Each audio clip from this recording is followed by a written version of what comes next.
हरे कृष्णा। हम श्रीमद् भगवद गीता के द्वितीय अध्याय गीता का सार इसके 22वें श्लोक को आज पढ़ रहे हैं। पहले हम श्लोक की कुछ आवृत्ति करेंगे। मेरे पीछे बोलेगा, पहले डिम्पल जी आप बोले। वासांसि जीर्णानि यथा विहाय वासांसि जीर्णानि यथा विहाय नवानि गृह्णाति नरोपराणि नवानि गृह्णाति नरोपराणि तथा शरीराणि विहाय जीर्णानि तथा शरीराणि विहाय जीर्णानि अन्यानि संयाति नवानि देहि। अन्यानि संयाति नवानि देहि। बहुत सुंदर डिम्पल जी। कनक जी बात कीजिए। वासांसि जीर्णानि यथा विहाय वासांसि जीर्णानि यथा विहाय नवानि गृह्णाति नरोपराणि नवानि गृह्णाति नरोपराणि तथा शरीराणि विहाय जीर्णानि तथा शरीराणि विहाय जीर्णानि अन्यानि संयाति नवानि देहि। अन्यानि संयाति नवानि देहि। गरिमा जी बात कीजिए। वासांसि जीर्णानि यथा विहाय वासांसि जीर्णानि यथा विहाय नवानि गृह्णाति नरोपराणि नवानि गृह्णाति नरोपराणि तथा शरीराणि विहाय जीर्णानि तथा शरीराणि विहाय जीर्णानि अन्यानि संयाति नवानि देहि। अन्यानि संयाति नवानि देहि। बहुत अच्छे गरिमा जी। आभा जी ये बात कीजिए। हाँ, वासांसि जीर्णानि यथा विहाय वासांसि जीर्णानि यथा विहाय नवानि गृह्णाति नरोपराणि नवानि गृह्णाति नरोपराणि तथा शरीराणि विहाय जीर्णानि तथा शरीराणि विहाय जीर्णानि अन्यानि संयाति नवानि देहि। अन्यानि संयाति नवानि देहि। बहुत अच्छे। हम इसके अनुवाद में चलते हैं। भगवान इसमें कह रहे हैं, जिस प्रकार मनुष्य पुराने वस्त्रों को त्याग कर नए वस्त्र धारण करता है, उसी प्रकार आत्मा पुराने तथा व्यर्थ के शरीरों को त्याग कर नवीन भौतिक शरीर धारण करता है। राइट?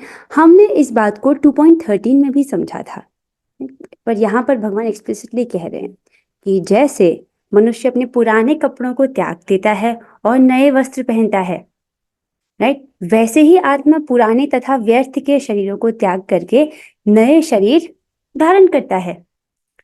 यहाँ पर मृत्यु को कैसे बोला गया है? मृत्यु is equals to just changing of your body. तो मृत्यु क्या है? बस शरीर का परिवर्तन ही है।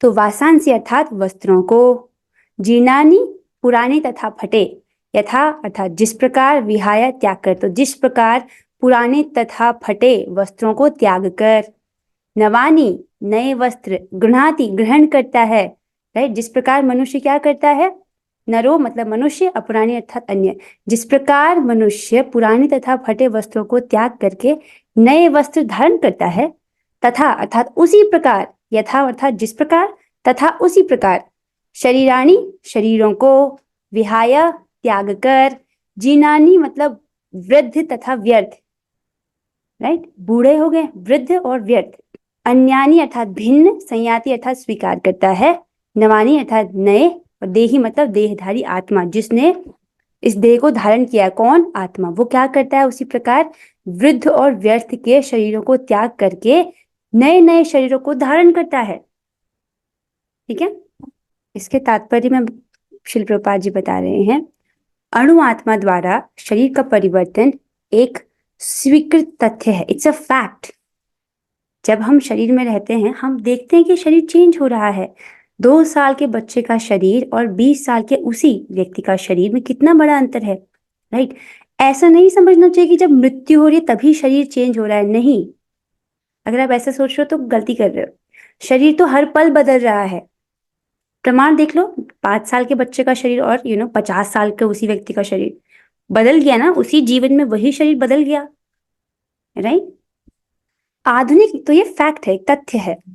आधुनिक वैज्ञानिक जन जो आत्मा के अस्तित्व पर विश्वास नहीं करते, तो जो मॉडर्न साइंस के जो साइंटिस्ट हैं वो आत्मा के अस्तित्व को पर विश्वास नहीं करते, उसको स्वीकार नहीं करते, पर साथ ही हृदय से शक्ति साधन की व्याख्या भी नहीं कर पाते। इसको हमने एक बार पिछले तात्पर्य में भी पढ़ा था कि वो ये नहीं बता पाते कि हृदय से ऊर्जा कैसे आती है, राइट। उन परिवर्तनों को स्वीकार करने को बाध्य है जो बाल्यावस्था से कौमारावस्था और तरुणावस्था तथा वृद्धावस्था में होते रहते हैं, राइट। तो शरीर में आत्मा के कारण क्या होता है, अलग अलग परिवर्तन होते हैं। जो शरीर है पहले बाल्यकाल जाता है, फिर कौमारावस्था जाता है, फिर तरुणावस्था अर्थात युवावस्था को प्राप्त होता है, फिर वृद्धावस्था, राइट। अगर आत्मा ना हो तो शरीर तो उसी वक्त सड़ने लग जाएगा। वृद्धावस्था से यही परिवर्तन दूसरे शरीर में स्थानांतरित हो जाता है, राइट। फिर उसके बाद क्या होता है, जो दूसरा शरीर प्राप्त कर लेता है वो मृत्यु अर्थात पूरा का पूरा दूसरा शरीर वो प्राप्त कर लेता है। इसकी व्याख्या एक पिछले श्लोक अर्थात 2.13 में की जा चुकी है। हम इस बात को समझ चुके हैं, अर्थात वहां पर एक पॉइंट समझ रहे थे तभी बता दिया गया था आपको। अणु आत्मा का दूसरे शरीर में स्थानांतरण परमात्मा की कृपा से संभव हो पाता है। अब मृत्यु तो अर्थात सबको आएगी, वैसे तो आत्मा की मृत्यु नहीं होती है, राइट। ये शरीर परिवर्तन तो सबका होता है, लेकिन ये किसकी व्यवस्था है, परमात्मा की व्यवस्था है। परमात्मा अणु आत्मा की इच्छाओं की पूर्ति उसी तरह करते हैं जिस प्रकार एक मित्र दूसरे की इच्छा की पूर्ति करता है। बहुत इंटरेस्टिंग है, इसको उपनिषदों का उदाहरण देते हुए भी, उपनिषदों के श्लोक देते हुए भी यहाँ पर बताया जाएगा। कौन से उपनिषद, मुंडक तथा श्वेताश्वर उपनिषद में बताया गया है क्या, कि जो अणु आत्मा है और जो विभु आत्मा है अर्थात परमात्मा है, वो कैसे हैं, जैसे एक वृक्ष पर रहने वाले दो पक्षी, राइट। सो मुंडक तथा श्वेताश्वर उपनिषद में आत्मा तथा परमात्मा की उपमा दो मित्र पक्षियों से दी गई है, और जो एक ही वृक्ष पर बैठे हैं, एक वृक्ष है उस पर दो पक्षी बैठे हैं, इनमें से एक पक्षी अणु आत्मा वृक्ष के फल खा रहा है और दूसरा पक्षी कृष्ण अपने मित्र को देख रहा है, राइट। तो एक ही वृक्ष है, ये वृक्ष की उपमा किससे, जो वृक्ष किसको दर्शा रहा है यहाँ पर, शरीर को, राइट। और जीवात्मा क्या है, वो पक्षी है जो उस वृक्ष पर लगे हुए फलों को खाने में रुचि ले रहा है। और दूसरा पक्षी, उसको कंपेयर किया गया परमात्मा से, कृष्ण से, वो उसको देख रहा है साक्षी भाव से, राइट। और ये जो फल है क्या है, ये भोग है, जो भौतिक भोग जिसकी व्यक्ति लालसा करता है, ये वो फल उनको दर्शाता है, ठीक है। इनमें से एक पक्षी अर्थात अणु आत्मा वृक्ष के फल खा रहा है और दूसरा पक्षी कृष्ण अपने मित्र को देख रहा है, ठीक है। तो ये उपमा किस चीज से दी गई है, कि हमारे शरीर में वृक्ष किसको दर्शा रहा है, शरीर को, राइट। तो शरीर में जो अणु आत्मा है, राइट, आत्मा है, और उसके साथ साथ में परमात्मा रूप में भगवान बैठे हैं, और जो जीवात्मा है वो भोगों में इंटरेस्टेड है, राइट। भोग अर्थात अपने इंद्रिय विषयों को ग्रहण करने में वो ज्यादा रुचि रख रहा है, कि आंख से मुझे देखना अच्छा लगता है, जीभ से मुझे खाना अच्छा लगता है आदि, इन सब चीजों में वो इंटरेस्टेड है, और भगवान उसको साक्षी भाव से देख रहे हैं उसके हृदय में बैठे बैठे, ये समझाया जा रहा है। कई बार मैं देखती हूँ कि जब एग्जाम्पल बोले जाते हैं, बच्चे एग्जाम्पल समझ जाते हैं, लेकिन वो भूल जाते हैं कि वो एग्जाम्पल दिया क्यों गया था। इसलिए दोबारा चित्र बनाया गया कि ये क्या दर्शा रहा है, ये पेड़ हमारे शरीर को दर्शा रहा है, और ये दो पक्षी, ये पक्षी कोई और नहीं है, हम हैं, और हमारे साथ हमारे हृदय में बैठे हुए परमात्मा है जो हमें देख रहे हैं निरंतर। अर्थात अभी जब आप क्लास सुन रहे हो तो भी आपको भगवान देख रहे हैं, राइट। और बहुत प्रसन्न मुद्रा में श्रीमद् भागवतम में वर्णन आता है इसका। यद्यपि दोनों पक्षी समान गुण वाले हैं, किंतु इनमें से एक भौतिक वृक्ष के फलों पर मोहित है और दूसरा अपने मित्र के कार्यकलापों का साक्षी मात्र है, राइट। इनमें से क्या है, ये एक वृक्ष के फलों पर मोहित है, दूसरा उसको साक्षी भाव से देख रहा है, ऑब्जर्वर की भांति देख रहा है। कृष्ण साक्षी पक्षी हैं और अर्जुन फल भोक्ता पक्षी। तो यहाँ पर कृष्ण और अर्जुन में साम्यता बिठाई जा रही है। जो कृष्ण कौन है, साक्षी पक्षी हैं, और अर्जुन कौन से हैं, फल भोक्ता पक्षी, राइट। इसको बोला गया ये अर्जुन, ये कृष्ण, ठीक है। यद्यपि दोनों मित्र सखा हैं, किंतु फिर भी एक स्वामी है और दूसरा सेवक है। यहाँ पर एक उदाहरण तो यहाँ पर दिया गया, दूसरा बता रहे हैं आपको प्रभुपाद जी, कितना सुंदर तात्पर्य है कि इस वक्त रथ पर कौन कौन विराजमान है, कृष्ण और अर्जुन, और दोनों सखा हैं, दोनों मित्र हैं, राइट। फिर भी अंतर है क्या, कि कृष्ण कौन है, वो स्वामी हैं और अर्जुन उनके सेवक हैं, राइट। ये बहुत जरूरी है इसको समझना। अणु आत्मा द्वारा इस संबंध की विस्मृति ही उसके एक वृक्ष से दूसरे पर जाने या एक शरीर से दूसरे शरीर में जाने का कारण है। This is important to understand. क्या बोल रहे हैं, जो अणु आत्मा है अर्थात जीवात्मा, अर्थात हम, आप, मैं, हम सब में से हम सभी अणु आत्मा द्वारा इस संबंध की विस्मृति, जब उस संबंध को भूल जाता है, विस्मृति अर्थात भूल जाना, किस संबंध को, कि कृष्ण मेरे स्वामी हैं और मैं उनका सेवक हूं, जब वो इस संबंध को भूल जाता है तो यही उसके एक वृक्ष से दूसरे वृक्ष पर जाने अर्थात एक शरीर से दूसरे शरीर में जाने का कारण है। समझ रहे हैं आप, बहुत जरूरी है ये। जैसे यहाँ पर देखो, ये जो पक्षी है एक वृक्ष से दूसरे वृक्ष पर जा रहा है क्योंकि ये अपने संबंध को भूल गया है कृष्ण के साथ, राइट।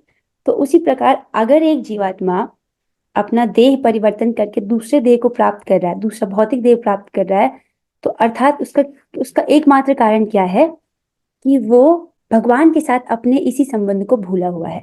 कौन सा संबंध है वो, कि भगवान उसके स्वामी हैं, वो इनका सेवक है, राइट।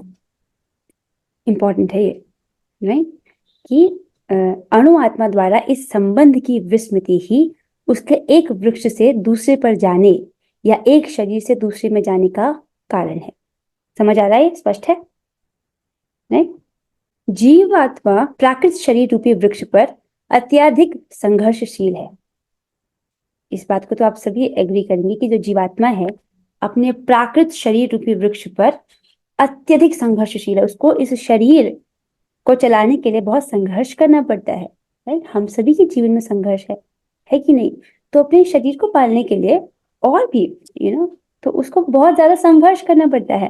किंतु जो ही वह दूसरे पक्षी को, ये इंपॉर्टेंट लाइन है, किंतु जो ही मतलब जैसे ही वह दूसरे पक्षी को परम गुरु के रूप में स्वीकार करता है, राइट, वह दूसरे पक्षी को जो ही वो, ये बहुत संघर्ष कर रहा है यहाँ पर, ठीक है, ये हमको दर्शाता है उस शरीर में वो बहुत संघर्ष कर रहा है वृक्ष रूपी शरीर में। किंतु जो ही वह दूसरे पक्षी को अपने परम गुरु के रूप में स्वीकार करता है तो क्या होता है, चलो पढ़ते हैं, तो क्या होता है। जिस प्रकार अर्जुन कृष्ण का उपदेश ग्रहण करने के लिए स्वेच्छा से उनकी शरण में जाता है, राइट, अर्जुन ने कहा था ना, शिष्य से हम शाधिमाम त्वं प्रपन्नम, अब मैं आपका शिष्य हूँ, जो श्रेष्ठकर है, कृपा करके आपको मुझे बताइए, राइट। तो जैसे ही हम भगवान की शरण ग्रहण करते हैं तो क्या होता है, त्यों ही परतंत्र पक्षी तुरंत, मतलब तुरंत उसी समय सारे शोकों से विमुक्त हो जाता है। इतनी बड़ी बात बोली जा रही है, ये इसको सुन के मत निकलिए, ये इंपॉर्टेंट बात है, मनन करने की बात है और अप्लाई करने की बात है। हम सभी इस शरीर में बहुत दुख भोग रहे हैं, बहुत संघर्ष कर रहे हैं, राइट, शोक से प्रभावित भी रहते हैं, लेकिन जैसे ही हम भगवान की शरण ग्रहण करते हैं तो वो तुरंत ही सारे शोकों से विमुक्त हो जाता है। समझ रहे हैं? सो मुंडक उपनिषद 3.1.2 तथा श्वेताश्वर उपनिषद 4.7 समान रूप से इसकी पुष्टि करते हैं। देखो, जब प्रभुपाद जी कोई भी बात बोल रहे हैं तो अपने मन से कोई बात नहीं कह रहे हैं, वो हमेशा एक शास्त्र को की बात सामने रख रहे हैं। देखो, शास्त्र में यहाँ पर ये बोला गया है,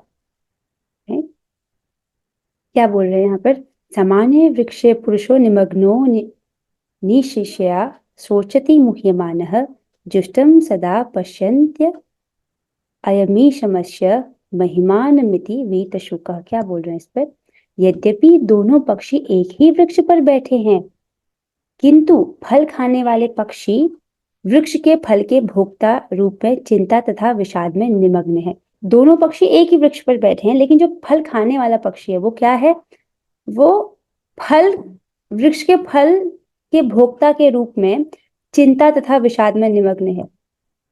ये वाला पक्षी जो फल खा रहा है वो फल के भोक्ता के रूप में, वो अपने आप को फल का भोक्ता समझ रहा है, राइट, और विषाद और चिंता में डूबा हुआ है। ठीक है, और फिर क्या कह रहे हैं, यदि किसी तरह वह अपने मित्र भगवान की ओर उन्मुख होता है, अगर वो भगवान की ओर मुड़ता है और उनकी महिमा को जान लेता है, तो वह कष्ट भोगने वाला पक्षी तुरंत समस्त चिंताओं से मुक्त हो जाता है। समझ रहे हो, मतलब जैसे ही वो भगवान की ओर मुड़ा, अभी वो भोगों की तरफ था, जैसे ही वो भगवान की ओर मुड़ा, उनकी तरफ मुड़ता है और उनकी महिमा को जानता है।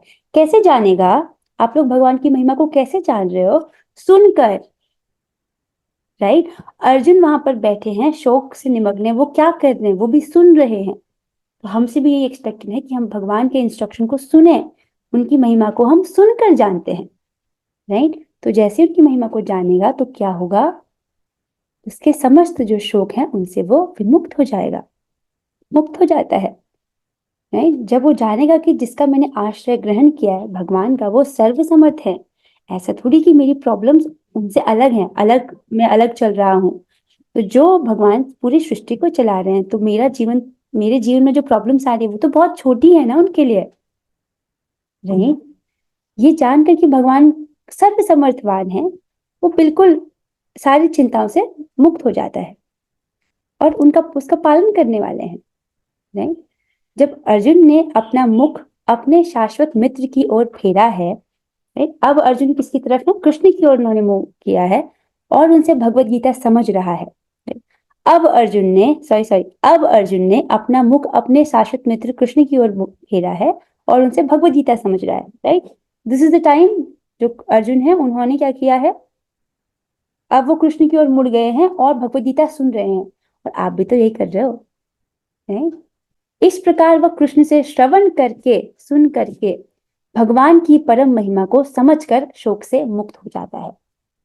ठीक है, अर्जुन भी सुन करके भगवान की महिमा को समझ रहे हो, हमसे भी यही एक्सपेक्टेड है कि हम भी सुने और हर प्रकार के शोक से मुक्त हो जाएं। ओके, यहां भगवान ने अर्जुन को उपदेश दिया है कि वह अपने पितामह तथा गुरु के देहांतरण पर शोक प्रकट न करे, अपितु उसे इस धर्म युद्ध में उनके शरीरों का वध करने में प्रसन्न होना चाहिए, राइट। भगवान कह रहे हैं कि अगर यहाँ पर आपके जो भीष्म पितामह हैं, गुरुदेव है, उनका देहांतरण होगा, मृत्यु नहीं, देहांतरण होगा, उनका देह परिवर्तित होगा। तो पिछले श्लोकों में हम पढ़ चुके हैं कि भगवान कहते हैं कि ये साधु पुरुष हैं, राइट, इनको आध्यात्मिक शरीर मिलेगा, वरना कम से कम इनको स्वर्ग का भोग प्राप्त करने के लिए एक अच्छा शरीर प्राप्त होगा, राइट। दोनों ही अवस्था में उनके लिए कल्याण है। अभी तो वो वृद्ध शरीर में है कि नहीं? आपके गुरुजन, आपके भीष्म पितामह वृद्ध शरीर में है, तो ये उनके लिए अच्छा ही है, ठीक है। इसलिए आपको शोक नहीं प्रकट करना चाहिए, राइट। और क्या कहते हैं, अभी तो आपको प्रसन्न होना चाहिए, जिससे वे सब विभिन्न शारीरिक कर्म फलों से तुरंत मुक्त हो जाएंगे, और उनके जितने भी विभिन्न शारीरिक कर्म फल है उनसे भी मुक्त हो जाएंगे, क्योंकि यह धर्म युद्ध है। अब यहाँ पर उसको स्पष्ट कर रहे हैं कि बलि वेदी पर या धर्म युद्ध में प्राणों को अर्पित करने वाला व्यक्ति तुरंत शारीरिक पापों से मुक्त हो जाता है और उच्च लोक को प्राप्त होता है। ये शास्त्र का नियम है क्या, कि अगर जो बलि वेदी होती है, जिसमें अभी तो वैसे कलयुग में इसकी अनुमति नहीं है, पहले के युगों में बलि वेदी पर किसी पशु की बलि चढ़ाई जाती थी, बहुत सारे मंत्र उच्चारण किए जाते थे। तो जो ब्राह्मण थे, योग्य ब्राह्मण, उनको वो टेक्निक पता थी कि किस प्रकार से बलि भी चढ़ाई जाती थी और वो जो जीवात्मा है उसको उच्चतर शरीर प्राप्त होगा। वरना अगर वो नॉर्मल जो जैसे एक जीवात्मा से दूसरी जीवात्मा में उसका प्रमोशन होता है 84 लाख योनियों में, अगर ऐसे करके उच्चतर योनि में प्राप्त करना चाहेगा तो बहुत समय लग जाएगा, राइट। तो जो बलि विधि में उनको पता था कि मंत्र विद्या से, मंत्रोच्चारण की विधि से, कि कैसे इस जीवात्मा को बलि देते ही वो उच्चतर योनि की उसको प्राप्ति होती थी। एक बलि वेदी पर या धर्म युद्ध में, जहां पर धर्म युद्ध हो रहा है, वहां पर अगर कोई अपने प्राणों को अर्पित करता है तो ऐसा व्यक्ति तुरंत ही शारीरिक पापों से मुक्त हो जाता है, ठीक है, और उसको उच्चतर लोगों की प्राप्ति होती है, ठीक है, उच्च लोगों की प्राप्ति होती है, स्वर्ग की प्राप्ति होती है। अतः अर्जुन का शोक करना युक्ति संगत नहीं है। अर्जुन शोक प्रकट कर रहे हैं ना, तो भगवान कह रहे हैं कि तुम्हारा जो शोक करना है वो युक्ति संगत नहीं है। पहले भगवान ने डांटा कि तुम ऐसी पंडित पूर्ण बातें कर रहे हो, लेकिन जो विद्वान है वो शोक नहीं करता है, राइट।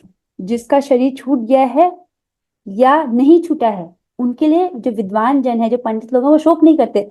अब भगवान बता रहे हैं कि क्यों शोक नहीं करते, राइट।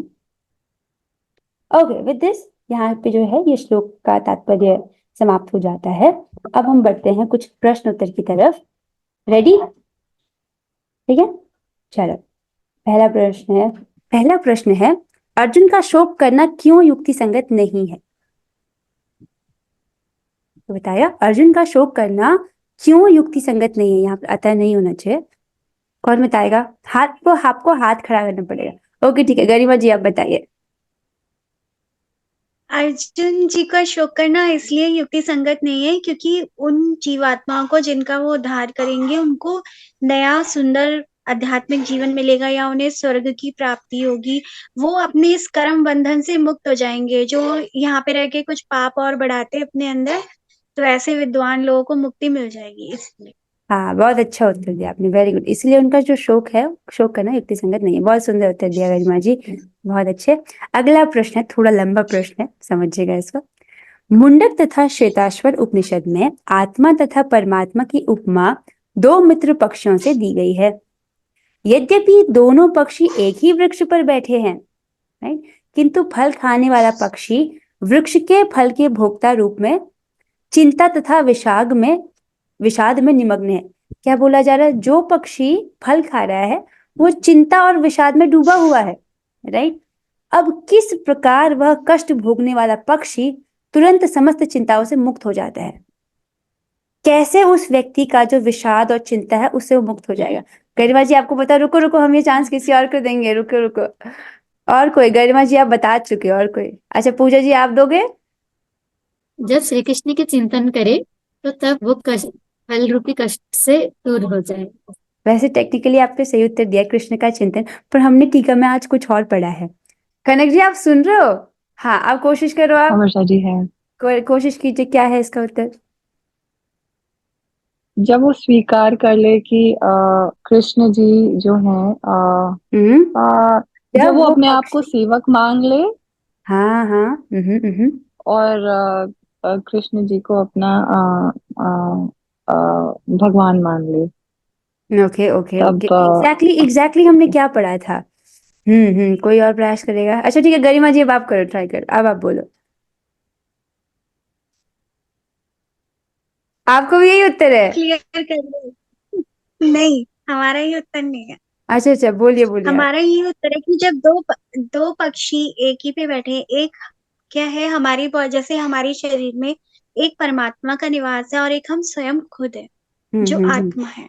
हालांकि वो दोनों स्वरूप एक ही हैं, लेकिन हम क्या करते हैं, हम भगवान की तरफ मुख न करके कर लेते हैं और हम सोचते हैं हम ही हैं, इसीलिए हम दुख में रह जाते हैं। अगर हम उसी परमात्मा की तरफ मुख करेंगे और अपना गुरु स्वरूप या फिर भगवान स्वरूप मानकर उन्हीं के आदर्शों पर चलना स्टार्ट कर देंगे तो हमारी प्रॉब्लम्स बहुत छोटी हो जाएंगी। हमें लगेगा ये तो कुछ है ही नहीं, हम बेकार में अपने आप में चिंता कर रहे थे और अच्छा उन सब चीजों को हम अपना मान रहे थे, जबकि हम अपने हैं नहीं, जबकि ये सब तो नियति का खेल है, वो तो होना ही होना है। हाँ जी, गरिमा जी आपने अच्छा उत्तर दिया, बहुत अच्छा उत्तर दिया। जो पक्षी इसका और जब हम भगवान को अपने आप को समर्पित कर दें, हाँ, हम जब उनके शरणागत हो जाए, यस, जब वो उनके शरणागत हो जाए तो बस फिर तो कुछ रह ही नहीं जाएगा, शरणागति हो जाएगी। एग्जैक्टली, तो वो कुछ जब रहा ही नहीं भगवान ना, की फिर तरफ तो सब मुड़े, उनकी शरण ग्रहण करे, उनकी महिमा को समझे। कैसे समझे? उनके बारे में सुनकर, जैसे भगवद गीता सुनकर, बारे में सुन कर, हाँ, तो वो तुरंत समस्त चिंताओं से मुक्त हो जाता है। मुक्त हो जाएगा। भोगों से उन्मुख होकर कृष्ण की ओर देखे, उनकी महिमा को समझे, सुनकर उनके विषय में, राइट, तब वो तुरंत समस्त चिंताओं से मुक्त हो जाता है। अच्छा प्रयास किया, बहुत अच्छा। लास्ट क्वेश्चन है, उस पक्षी अर्थात जीवात्मा, उस जीवात्मा का एक वृक्ष से दूसरे वृक्ष पर, उस पक्षी का एक वृक्ष से दूसरे वृक्ष पर जाने या एक शरीर से दूसरे शरीर में जाने का क्या कारण है, ये आपको समझ आएगा ना तो मजा आ जाएगा। क्या कारण है उसका? भोग गंगा करने जी को की सारे उत्तर पता इच्छा। है। अच्छा वो आवाज जी ओके ठीक है, आवाज जी अब बोलो यार। जब पक्षी या जीवात्मा यह भूल जाता है, भगवान को भूल जाता है, और वो अपना भोग में लगा रहता है, तो वो एक वृक्ष से दूसरे वृक्ष, यानी एक शरीर से दूसरे शरीर में चला हम्म जाता है। मतलब उसको आध्यात्मिक उसमें नहीं जाता, दूसरा शरीर ग्रहण कर लेता है। हाँ, वो एक संबंध भूल लेकिन अगर जाता है। वो वो कौन सा भगवान संबंध को भूल जाता है? कौन सा हाँ संबंध भूल जाता है? एक संबंध भूल जाता है। हाँ बाद में भगवान से उसका जो कि वो संबंध था। संबंध, हाँ, भगवान कि वो मेरे परमात्मा है, और हम्म और मैं उनका परमात्मा सेवक हुआ। स्वामी है और और इंद्रियों के स्वामी है मेरे। हाँ, जब वो इस संबंध को भूल जाते हैं, विस्मरण हो जाता है संबंध कि परमात्मा स्वामी है और जीवात्मा उनका सेवक है। सेवक है। हाँ। फिर क्या होता है? तभी वो एक शरीर से दूसरे शरीर में दूसरे शरीर में चला हम्म जाता है। चला जाता है। यही उसका कारण है। देखिए कितना बड़ा रहस्य यहाँ पर खोला गया है। इसीलिए लोगों का पुनर्जन्म होता है बार बार भौतिक जगत पे, क्योंकि वो इस संबंध को भूल जाते हैं। इसलिए सारे वेदों में ये तीन ही बात है, संबंध, अभिधेय और प्रयोजन। ये तीनों चीजें क्लियर हो जानी चाहिए। आप सबको तो हो ही जानी चाहिए, आप भगवद गीता स्टूडेंट। संबंध क्या है? कि भगवान हमारे स्वामी हैं, हम उनके सेवक हैं। जीवात्मा भगवान का नित्य दास है, ये है संबंध ज्ञान। राइट, इसको भूल जाता है जीवात्मा, यही उसके बार बार शरीर चेंज करने का कारण है। ठीक है, संबंध, अभिधेय और प्रयोजन। और प्रयोजन अर्थात पर्पस। हमको ये शरीर दिया गया है, शरीर रूपी रथ, इसका क्या प्रयोजन है? आपके पास कार है, उसको लिया है, उसका कुछ तो प्रयोजन होता है, घर पे सजाने के लिए नहीं है वो, राइट? प्रयोजन। तो इस शरीर रूपी रथ का क्या प्रयोजन है? हमको भगवान का प्रेम प्राप्त करना है, ये प्रयोजन है। संबंध, अभिधेय, प्रयोजन। अब है अभिधेय। अभिधेय अर्थात वो साधन जिससे आपको आपका जो प्रयोजन है, लक्ष्य, वो प्राप्त होगा। वो क्या है? भगवान की प्रेमा भक्ति।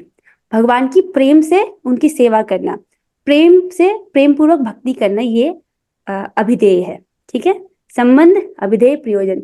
अगर आपको ये तीन चीजें पता चल गई, आपको पूरे वेद का सार पता चल गया है। राइट? सो बहुत अच्छे उत्तर दिए आप सभी लोगों ने, बहुत अच्छा प्रयास किया।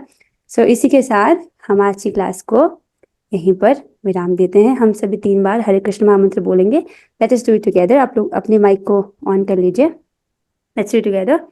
हरे कृष्णा कृष्ण कृष्ण कृष्णा हरे कृष्णा कृष्णा हरे हरे, हरे राम हरे राम राम हरे हरे राम, हरे राम राम कृष्णा हरे हरे। कृष्ण कृष्ण कृष्णा हरे हरे कृष्णा कृष्णा हरे हरे, हरे राम हरे राम राम राम हरे राम, राम हरे राम हरे कृष्णा हरे। कृष्ण हरे कृष्ण कृष्णा हरे हरे हरे कृष्णा कृष्णा राम कृष्णा हरे हरे, राम हरे हरे राम हरे राम, राम राम हरे राम हरे। हरे श्रीमद् भगवद गीता की जय। श्रील प्रभुपाद की जय। जय और जय कोई जय। एक जय बुलंद बोलांगा। प्रभुपाद की हरे जय। कृष्णा